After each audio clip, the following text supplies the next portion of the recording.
Ambience is a ship that is not going to appeal to everyone. To some, she's just a floating rust bucket at more than 34 years old. But to others, it's like coming home. We've spoke to so many passengers since being on board this ship, and many of them have returned to Ambience time and time again. I'm not just on about some people that have come back once or twice. We've spoke to some people that have been on this ship 10, 12, even 15 times. One person we spoke to said, "This ship isn't perfect, but it's her quirks and her imperfections which make her special." Having spent the last 7 days on board Ambience, we're inclined to agree. I have to say, Ambience's design is one of her most distinctive features. There is simply nothing like her sailing around the world today now that her class sisters have been scrapped. Her striking exterior design was conceived by Italian architect Renzo Piano, that wanted to create a ship that resembled a dolphin. I don't know about you, but I think he pulled it off. For those that might not know, Renzo Piano is quite famous for creating iconic designs. He didn't just create this ship, he actually created the design of the Shard in London, which is of course the tallest building in Europe. So this is a man who knows a thing or two about creating something beautiful and iconic. But it's not just about her looks. Ambience offers an incredible amount of space for guests to enjoy. She has an impressive passenger space ratio of 50.2 cubic feet. And those that know a thing or two about cruise ships will know that is a figure which is pretty much unheard of nowadays on much larger, newer cruise ships, which tend to have a passenger space ratio of around 30 or even the high 20s. That amount of space per passenger is actually comparable to something like Queen Mary 2, but this ship is on a much smaller scale, meaning that this ship is able to feel intimate without feeling overcrowded.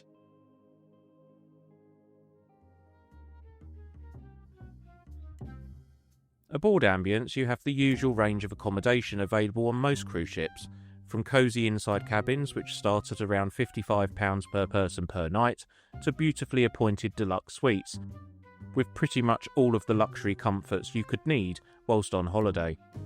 But will these cabins hit the mark for discerning cruisers? So I'm now in an outside cabin, and this is the most common cabin grade on the entire ship, accounting for 55% of all of the cabins on board Ambience. Now let me be frank, this ship is not going to win any awards for its cabins. I'm not a big fan of the 50 Shades of Turd colour scheme we've got going on with carpets. While you've got an abundance of storage in terms of drawers and cupboards, etc., it's not the most practical cabin I've ever seen. One British plug socket and one USB port for 4 people that could be sharing this cabin is a little inadequate. A lot of the appliances that you're given are also a bit past their prime. You have a very old hairdryer which doesn't really do very much. The TV that you get in the cabins are very, very basic. You have a handful of news channels, you have a bridge cam, and that's about it. You do also get tea and coffee making facilities, which is a thumbs up from us. And you also get a fridge, although I would really like to see a minibar. Minibars used to be very, very common on cruise ships before the pandemic, and for some reason, mainstream cruise lines and budget cruise lines have just done away with them, which I find a little bit odd. An outside cabin like this measures 190 square feet in surface area, and that in itself is quite impressive when you consider that the average size of an outside cabin on cruise ships these days is just 160 square feet. So those are the negatives. Let's talk about the positives. From a price point, this cabin offers exceptional value for money. You can cruise in an outside cabin on board Ambience for around £250 per person, which is really unbeatable and makes it around 30% cheaper than if you were to do a cruise in an outside cabin on something like P&O Cruises Iona. Now I know Iona is a much newer ship and you have a lot more facilities on board, you have a lot more variety, but this grade of cabin and the other grades of cabin on board this ship do have the ability to trump a newer ship like Iona. We have found that the cleanliness of the cabins on board has been much better than what we've had on recent cruises with P&O. Storage is abundant. you have drawers, you have cupboards, you have massive wardrobes. The storage on Iona and Avia are absolutely appalling. You won't find a single drawer in an outside cabin or a balcony cabin. What I think is great with what Ambassador offer is if you're very destination orientated and you're less about the ship. Take my dad, for example. My dad doesn't really care about the ship. He's all about the destination. This is perfect for someone like my dad. My dad is not a thrill seeker. And if you're into no thrills cruising, you just want somewhere comfortable to lay your head at night and you want good value for money, Ambassador offer it in spades. We're now in a standard balcony cabin, and as you can see, it is quite similar to the outside cabin we've just looked at. Surface area is very similar. This cabin measures 210 square feet, so it is just a little bit above the average size of a cruise ship balcony cabin, which is around 200 square feet. The balcony is adequate enough, but it is on the small size, but it does the job. Now, I said a moment ago that Ambassador offers really good value for money. I think I need to clarify this a little bit. On an inside and an outside grade, Ambassador tend to be quite a bit cheaper than their competition. But when you start looking at balcony cabins such as this, Ambassador find it very difficult to be able to compete with the prices that the larger cruise lines and larger cruise ships can offer. It all comes down to supply and demand. There's only 134 balcony cabins on board this ship, which accounts for around 17% of the overall cabins that Ambassador have available. So naturally, they're going to try and price these a bit higher and maximise revenue. But on average, you can expect a balcony cabin like this to cost around £1,100 per person for a 7-night cruise. But if you look at MSC, P&O, those sort of cruise lines that operate out of Southampton, you could probably do a 7-night cruise for around £600 or £700. So it really is worth weighing up and deciding whether you think that this cabin is worth paying £1,100 per person for, or whether you're quite happy having an outside cabin, which will be around half of the price of what this is. However, what I would recommend is that you look at upgrading to a suite, because actually the suites on this ship aren't a great deal more money than what this is, and believe me, you get a lot more for your money. Unlike the balcony cabin and the outside cabin we've just had a look round, this deluxe suite is so much fresher on the eye.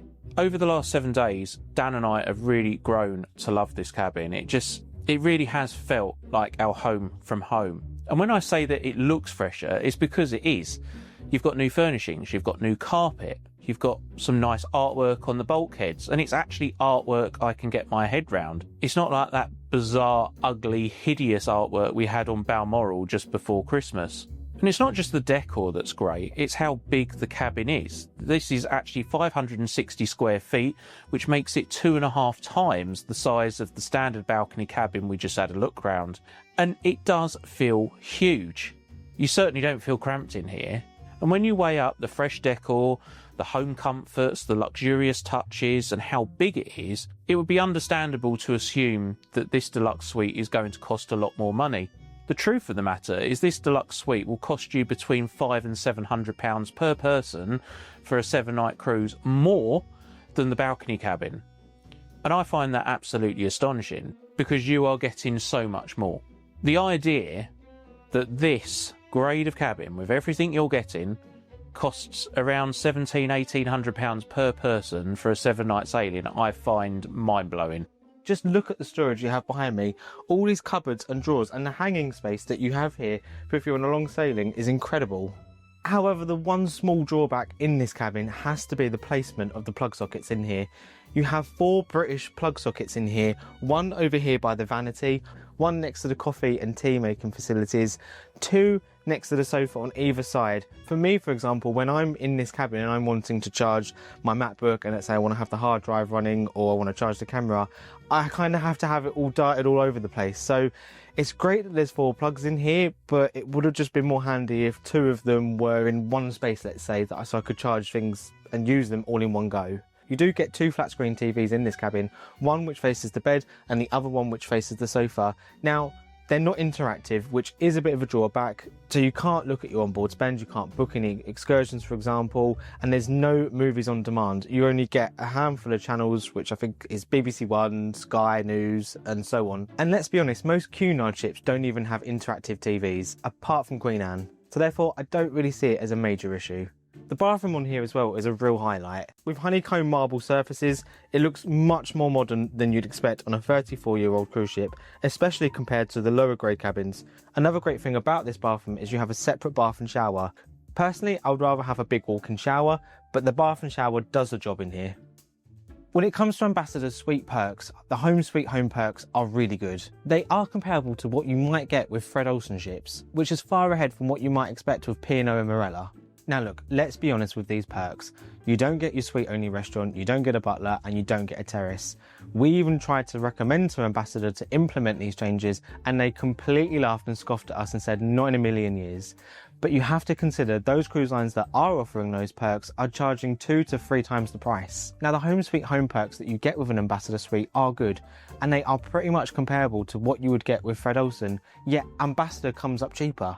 All in all, the perks and benefit of staying in a deluxe suite like this truly elevate your cruise experience on board Ambience. And our recommendation would be, if you can afford to do it, do it. Because it's so worth it. And we have both said that whenever we come on Ambience, and as long as this grade of suite remains as affordable, this is the grade of suite we will stay in. It's a slice of luxury that makes you feel at home, and it doesn't cost the world. Sail and hear from Ambassadors and Dorcas CEO in partnership with Sail Away magazine. I'm now in the Buckingham restaurant, and this is the main dining room on board Ambience, and I have to say I really do like this dining room. It's very grand, it's very traditional in its design. I love the height of the deck heads that you have here in this dining room and the whole length of the promenade deck on this ship. I like the design, but when it comes to the food itself, it's a bit of a mixed bag. In terms of variety, I don't think you've got the biggest variety of dishes on the menu. With other cruise lines like P&O, you do have far more variety than what you do have on here. The offerings that you can expect aren't very pretentious, and that's not going to appeal to everyone. My dad really isn't the sort of person that gives a toss about caviar and lobster and scallops. He's the sort of person that likes to go for his main dining room meal and have a spaghetti bolognese, a lasagna, a shepherd's pie. And they're the sort of dishes that you can expect on this ship in this dining room. The main dining room on board Ambience is open for breakfast, lunch and dinner. When it comes to your evening meal, the first sitting at 5:45 and you have the second sitting at 8:15. None of that virtual queuing nonsense that you have on the likes of P&O and a lot of the big cruise lines these days. You have your set meal times and you know that you're going to be at the same table every evening. And what I really like about having set dining times is that you have the same waiter every evening. And I'm a great believer that having the same waiter every single evening, the service is ultimately better, because over the course of your cruise you can build up that rapport and that relationship with your waiter and your assistant waiter. Whereas when you're doing virtual queuing and freedom dining, where you're at a different table every single evening, you feel rushed and there's not that connection with your waiter because you're likely to only see them once during your cruise. When it comes to dietary issues, again, I did say that there is an abundance of choice. If it were up to me, I think that there should be a few more options. If you're a vegetarian or vegan example, they will probably cater to you, but on the menus themselves, there's just one choice really for a starter, a main and a dessert. Whereas some cruise lines do offer you an alternative menu altogether where you can pre-order the night before. I think that would be a better approach to the one that's currently in place on this ship. So the variety in the buffet on here is really good. I love how you have different stations. So you've got an Asian station, you've got a British station, you've got an Italian station, and all the dishes alternate when it comes to your dinner time. And when it comes to the seating, it's really open and spacious, and it feels really nice in there. When you compare it to Ambition's buffet, there's not as much variety on there and it does feel a bit smaller. So if I was to compare it to this buffet, I think this one is really great for variety. When it comes to quality though, however, If I was to start comparing it to, let's say, Fred Olsen and P&O, I would have to say that those two cruise lines are a bit better than what you have on here, and I think that's just because of the price point on those two ships are a bit higher than what you would pay with Ambassador. But let's say if I was to compare it to Marella, for example, even though that their cruise fares are slightly higher on Marella, I think the quality is probably about the same with Ambassador and Marella. Another inclusive eatery available on Ambience is the Alfresco Grill. But as we were on a cruise where temperatures rarely went above 0 degrees Celsius, it remained closed throughout our cruise. The Alfresco Grill serves fast food favourites including hot dogs, burgers and fries, and is only a stone's throw away from the ship's pool area. It would be nice if Ambassador could look into installing some overhead heaters here, so that it's a dining venue which can be opened in all weathers whatever the sailing. Looking for an elevated dining experience? Ambience has 3 speciality restaurants, each with alternating menus to give cruisers more choice and flexibility during their cruise. So I'm currently in Sea and Grass, and this is one of Ambience's speciality restaurants. When we dined here the other evening, we were really pleased with our experience. It wouldn't be fair to say that I got the full dining experience here because I don't eat meat, and this is really a steakhouse, and many of the other dishes that you can get here are meat. But the fish courses and the vegetarian dishes that I did eat here were very good. And I think from a value for money point of view, I can't think of any speciality restaurant at sea where you get the amount of food here at a level of quality for that sort of money. I was also really impressed with how well they catered for those with dietary issues. I didn't even have to tell them I didn't eat meat on arrival. They already knew, and they gave me my own vegetarian menu. That's a real positive for me. It was a 7-course tasting menu where we started with smoked salmon, we had mushroom soup, but one thing we did notice is that the restaurant was actually quite empty. And I do wonder if Ambassador have missed the mark here, and whether this venue would be better served as something else. We've spoke to quite a few people since being on Ambience, and I don't know whether the sort of people that tend to cruise with Ambassador are the sort of people that are going to enjoy a 7-course tasted menu. I do wonder if they'd just be better simplifying it and you had 3 courses and it was just a steakhouse or a very good fish and chip restaurant, or whether it was a very gastro pub style restaurant. I don't know. Sea and Grass just seems a little bit out of character with the rest of the ship. I think what they're charging for this experience, I think is incredible.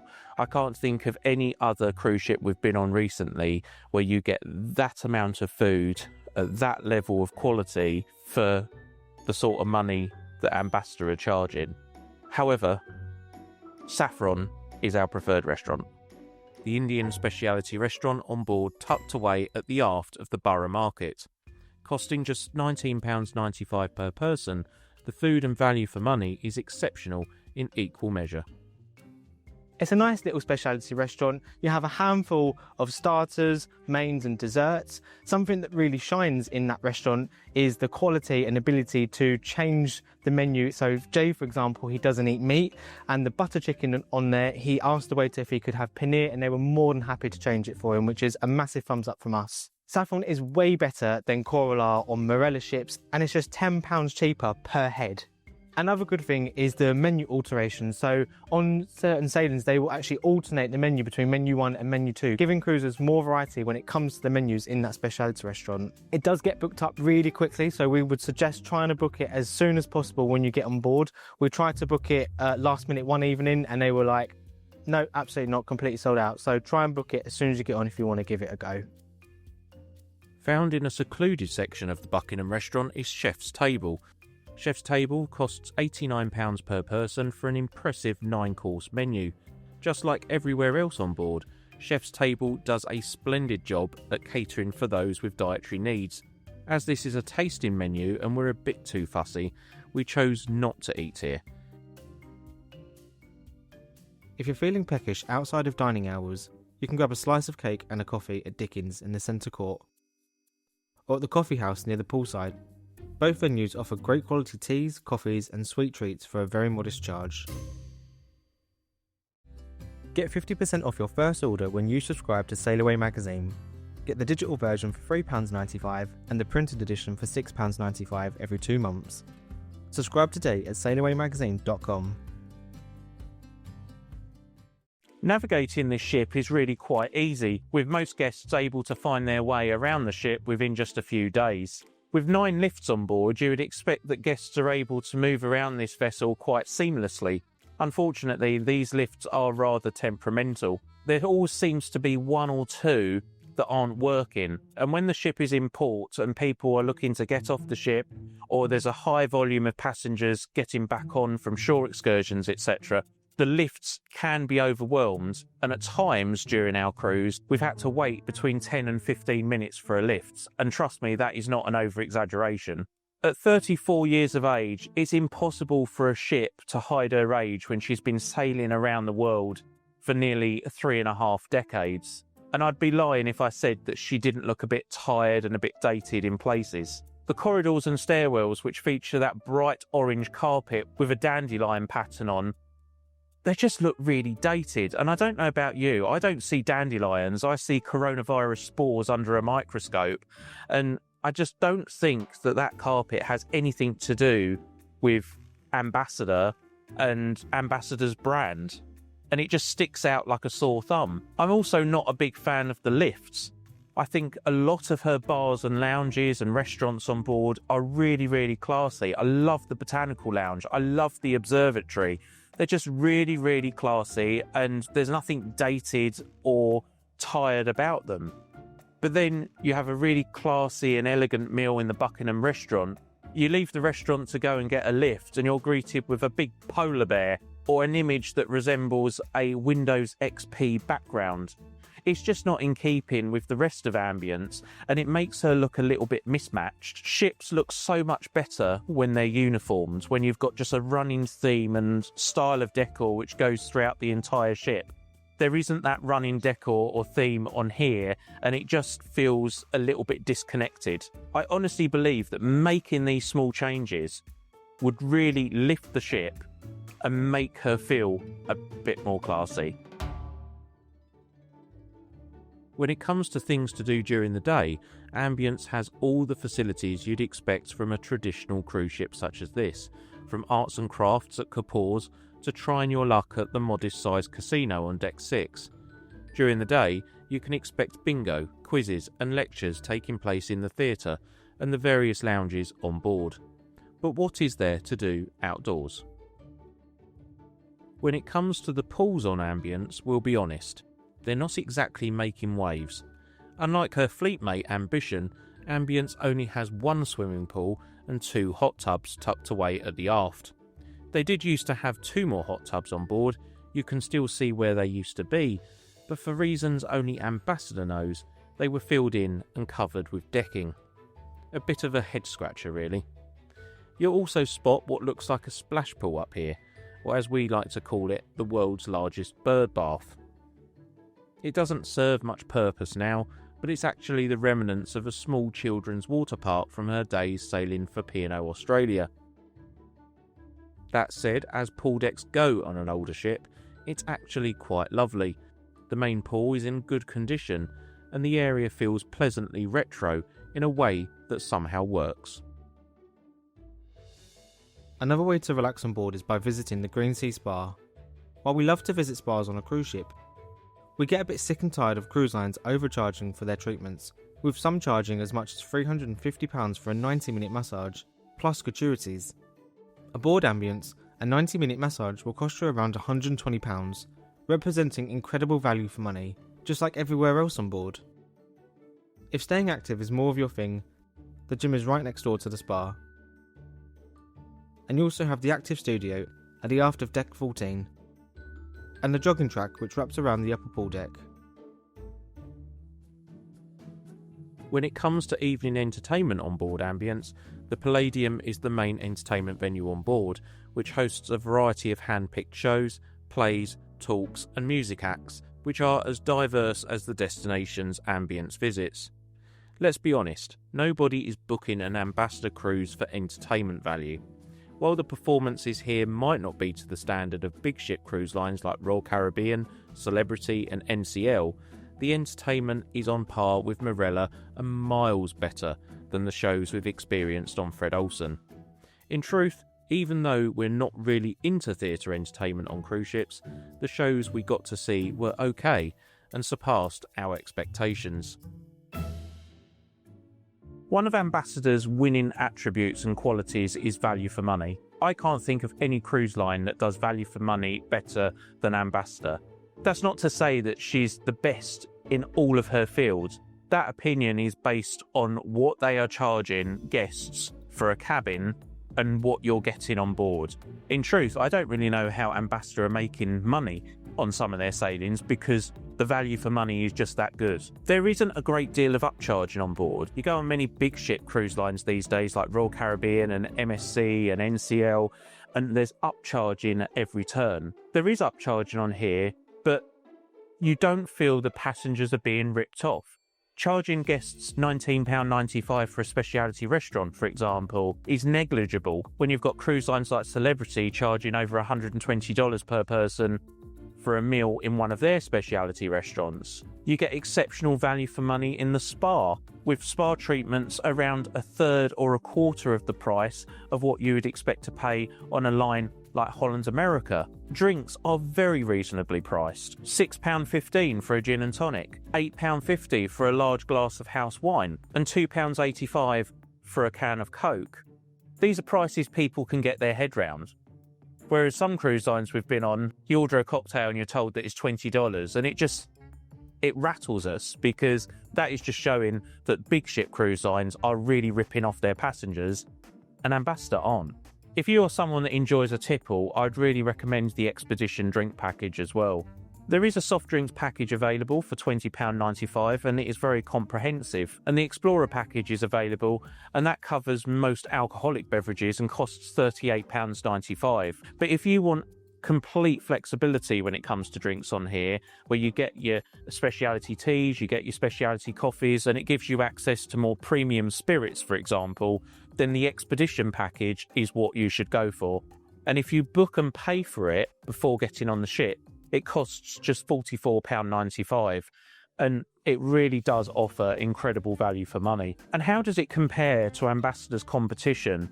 Well, we sailed on Balmoral with Fred Olsen just before Christmas, and I have to say their alcoholic drinks package is rather feeble in comparison to what Ambassador are offering. Their drinks package is £24.99, but it only gives you access to 24 drinks, and it doesn't cover any specialty teas or coffees, which, looking at the average age of a Fred Olsen cruise passenger, I think is a little bit of a joke, because I'm pretty sure that many of them would prefer to have the hot drinks included as part of the package. On here, as part of the Expedition drink package, it gives you access to 141 different drinks to choose from. Okay, it's 20 quid more than what Fred Olsen are charging, but to have 141 different options available to you, I really think is impressive. When you consider that premium cruise lines like Celebrity are charging upwards of $100 per person per day for their drinks packages, which aren't giving you the flexibility or variety that Ambassador are, you can't help but feel that these big ship cruise lines are ripping off their customers. And Ambassador are really proving that being greedy isn't necessarily the way you should behave in this industry. Wi-Fi on board Ambience is powered by Starlink, which should be the gold standard at sea. It's the same satellite system used by the likes of Royal Caribbean, Celebrity and Azamara, but for some reason the experience here just doesn't quite match up to theirs. We're not sure why. It could be bandwidth limits or just the way it's set up, but while it's not quite at the top tier, it's still miles better than what you'll find on Marella or Fred Olsen, where even loading a TikTok video feels like asking the ship to teleport. Our advice? Skip the packages that charge by the gigabyte. You'll blow through 1GB or 5GB before you've even uploaded a few photos. Instead, go for an unlimited package. The basic option is £10 per day and the value package is £12, but honestly, the difference between the two is minimal. Both give you access to basic web browsing, emails and WhatsApp. Just don't expect Netflix marathons. If you want something a bit faster, the premium package at £17 a day is your best bet. It still doesn't guarantee smooth audio and video streaming, but from our experience, it's noticeably faster and more reliable. If staying connected is a priority, it's worth the splurge. Ambience is not the flashiest ship at sea. She doesn't have robot bartenders or skydiving simulators. She's a 34-year-old ship, and yes, in places it shows. From the dated carpets to the temperamental lifts and the quirky decor choices which can feel more bargain bin than boutique, there's no denying that Ambience has her flaws. But here's the thing, we've actually grown rather fond of her. Because beneath the scuffed corners and the eccentric touches, there's a ship with real heart.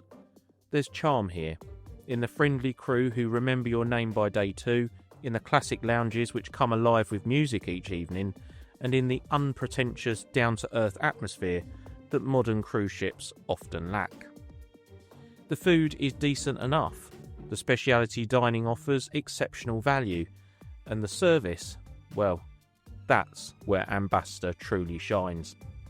It's warm, it's genuine, and it's consistent. Pair that with affordable cabin options, great no-fly itineraries, and one of the best drink package offerings at sea, and what you get is something quite rare. Ambience is a ship that isn't going to appeal to everyone, but if you're the kind of cruiser who values peace over glamour, service over spectacle, and substance over show, then maybe, just maybe, she's exactly what you've been looking for.